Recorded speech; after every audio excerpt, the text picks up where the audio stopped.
здесь очень много персонала. Я не знаю, тут, мне кажется, на одно место где-то человека 4. В Дубае нету воздуха. Я торговалась 2 дирхама. Если в других странах наоборот становится жарче, то в Дубае становится холоднее. 5 дирхам торговала. И я считаю, что это не минус, а наоборот большой плюс. Боже, они все смотрят, Дима, я не могу. Я не понимаю их английского. Это даже не английский. Нужно полететь в другую страну, чтобы подышать свежим воздухом. Мой любимый минус – это вечные стройки. Всем привет, меня зовут Вика, и обычно я заставляю влюбиться в Дубай. В Дубае все хотят, в Дубае красиво, в Дубае масштабно. Дорогие машины, небоскребы, пляжи. Все так красиво звучит, и реально все хотят сюда приехать. Но на самом деле, есть ли неприятные моменты в Дубае? Я здесь живу уже 1 год и могу с уверенностью сказать, что есть. И сегодня я вам о них расскажу. Мой канал будет интересен инвесторам, кто готов инвестировать в зарубежную недвижимость, кто любит сравнивать доходности разных стран. Также для людей, кто хочет поменять профессию и быть агентом по недвижимости. А также предприниматели, кто рассматривает Дубай как новую площадку для своего бизнеса. Поэтому подписывайся, будет очень интересно. И я заставлю вас влюбиться в Дубае. Мой любимый минус – это вечные стройки. Вы просто не представляете, вы когда ходите по городу, у вас постоянно стройка, перекрыты где-то дороги, где-то строится дом, где-то строится целый проект, и постоянно слышно шум стройки. Я сама живу на 42 этаже в окружении новых билдингов, которые строятся. Так вот, они после 12 ночи начинают активную свою фазу, и просто слышно абсолютно все звуки, но, естественно, ты просто не можешь спать. И ты понимаешь, что ты живешь в этом ритме постоянно, то есть днем движение и ночью постоянные стройки. Но я думаю, вы понимаете, что мне грех жаловаться на стройки, потому что это же строится недвижимость, это же строятся ваши деньги, в которые вы инвестируете, а потом зарабатываете, потому что когда идет стройка, естественно, ваш капитал растет. Тоже посмотрите, за какое количество, за какой период вообще вырос Дубай. Это все благодаря этим стройкам. Так что все-таки я считаю, что это не минус, а наоборот большой плюс. А еще архитекторы всего мира строят Дубай и удивляют своими необычными стройками. Даже если оглянуться вокруг, вот это Cheddar Tower, дом похож на сыр с дырками. Это здание вообще не знаю, по какой конструкции построено, потому что внизу узкое, а там, где высокие этажи, там совсем другая форма. И когда ты реально проезжаешь Дубай, ты замечаешь самые необычные вообще решения архитектурные. Естественно, это радует как и туристов, ну так и нас, резидентов. Существует минус, огромнейший минус. В Дубае нету воздуха. И это даже не из-за машин или из-за выхлопных газов, а из-за того, что он здесь по-другому ощущается. На самом деле кислорода как такового, он так же, как и в других странах. Но за счет жары, за счет того, что здесь меньше все-таки деревьев, чем в других странах, его меньше. И люди, которые здесь живут на постоянной основе, им действительно тяжелее дышать. И вот хочется постоянно куда-то выехать, чтобы почувствовать свежий воздух. Несмотря на проблему с воздухом, дубайцы решили даже ее. Действительно, раньше было мало прогулочных зон с зелеными насаждениями, но сейчас по городу созданы идеально красивые парки, где вы можете прогуливаться, дышать воздухом, даже слышать, как поют птички. Это все реально. У нас была всегда шутка в Дубае, что нужно полететь в другую страну, чтобы подышать свежим воздухом. Сейчас можно не лететь в другую страну, а поехать просто в соседний город, тоже Абу-Даби, который намного зеленее, или поехать в Хату. Там вообще будет у вас пейзаж, я не знаю, горы, тоже деревья и, соответственно, другой воздух. Но, естественно, один из самых главных минусов Дубая – это жара. Действительно, адское лето. У вас где-то 40-50 градусов на улице, иногда ощущается еще больше, и ты выходишь с шумного города и попадаешь как будто в пустыню. Но здесь же пустыня. Это реально город, который построен на пустыне, и, естественно, здесь будет жарко. И вообще это нормально. Раньше говорили, вообще жара была до такой степени, что плавились приборы на машинах. То есть температура была настолько высокая, что люди в принципе не могли выходить на улицу. На самом деле жару эту можно выдержать. Вот год назад, когда я прилетела, даже в этот месяц уже была совсем другая температура. Сейчас еще терпимо. Глобальное потепление никто не отменял, но здесь оно работает совсем по-другому. Если в других странах наоборот становится жарче, то в Дубае становится холоднее. Поэтому можно адаптироваться и реально нормально выдержать лето.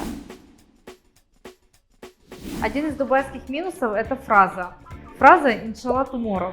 Сейчас объясню. Когда вы делаете какие-то документы, разрешения там даже на съемку или документы на оформление компании, вам никогда в государственном органе не скажут точных сроков, хотя по идее они должны быть.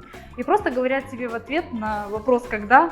«Inshallah tomorrow». То есть как Бог даст, и приходите завтра.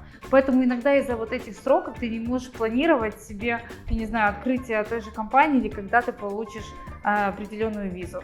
С другой стороны, если говорить не про скорость, а про качество и сервис обслуживания, то Дубай реально выигрывает в этом, потому что даже государственные учреждения выглядят как, я не знаю, пятизвездочные отели, и действительно сервис, который они предоставляют, это всегда комфортно, всегда красиво, тебе улыбаются, нету никаких очередей. Допустим, оформить договор аренды, ты приходишь, и тебе за 15 минут все оформляют, и ты уже становишься там новым владельцем квартиры, арендованной. Также у них существуют облегченные системы замены документов. Когда ты что-то теряешь, эти документы восстанавливаются на самом деле там 1-2 дня. Это тоже удобно. Или вы меняете свои водительские права на новые эмиратские. Если мы говорим вообще о резидентстве и визе, то это одна из тех стран. Можете открыть бизнес, получить сразу резидентство, или купить недвижимость. Кстати, у них все государственные учреждения называются, очень интересно, Happiness Center. То есть, что в переводе это департамент счастья. То есть, вы идете с улыбкой на лице в отдел, я не знаю, счастья, и там уже делаете вот эти все скучные бюрократические штуки. Что касается получения резидентства, то вы можете открыть бизнес и получите резидентство. Вы можете устроиться на работу и тоже получаете визу там на 2 или может быть более лет. Или купить недвижимость и стать также резидентом Эмиратов. И, кстати, где купить квартиру, я думаю, вы знаете, агентство Ведомус. Наши менеджеры вам с удовольствием помогут, оставляю ссылку, поэтому переходите, мы проконсультируем по любым вопросам. Конечно, выбор еды в Дубае хороший, ведь страна импортирует продукты со всего мира, так что вы с легкостью сможете приготовить свои любимые блюда. Но так как Эмираты это все-таки пустыня, то кроме фиников здесь почти ничего и не растет. Соответственно, и фрукты, и овощи доставляются с разных уголков мира. И, к сожалению, в магазинах они безвкусные. Но не все так плохо. Мы с вами приехали в очень колоритное место, на рынок.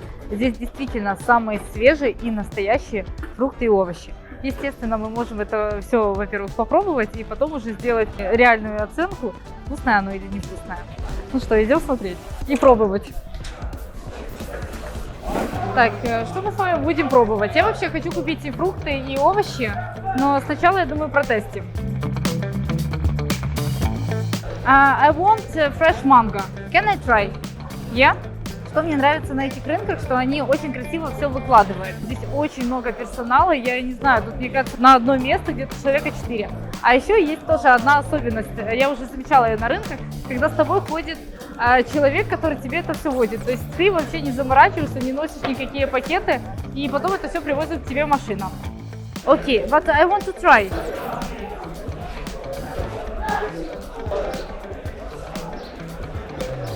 Хорошая. 10 дирхам? 12. 10 дирхам. 10 дирхам. Я сторговалась 2 дирхама. Так. Thank you. No. Thank you. Я не понимаю их английского. Это даже не английский. Thank you so much. В чем особенность этих рынков? Просто очень много штучных действительно продуктов находится в супермаркетах, а на вот этих живых рынках, боже, они все смотрят: Дима, я не могу. Дим, ты вернись просто. Понятное дело, в Эмиратах выращиваются и овощи, и фрукты, но это все в теплицах и невкусное, а с других стран то действительно имеет вкус. Так что надо пробовать. From which country? This Jordan. С Иордании привезли наши дыни. Будем пробовать. How much cost? 7 дирхам. Это дешево. В супермаркетах всегда будет дороже, чем на рынке. Sweet? Вкусно. Мы берем.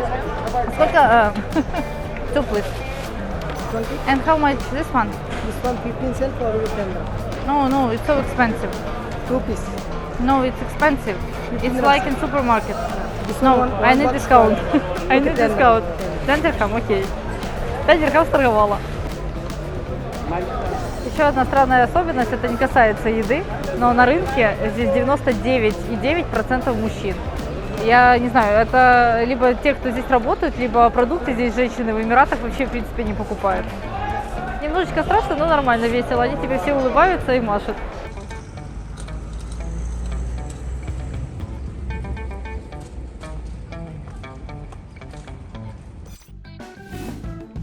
Все эти моменты и минусы вы прочувствуете, когда вы переедете сюда. И да, к ним нужно будет привыкнуть. Но давайте будем честными. Не бывает стран или городов, которые не имеют минусы. К ним нужно привыкать. А именно в Дубае, когда вы будете ощущать всю красоту и возможности этого города, перекроют сразу все минусы на плюсы, и вы влюбитесь в этот город. Поэтому переезжайте в Дубай, а с жильем поможет моя компания Ведомус и лучшие менеджеры, которые проконсультируют и найдут квартиру вашей мечты. Оставляю ссылку, обращайтесь, а также подписывайтесь на канал, ставьте лайк этому видео.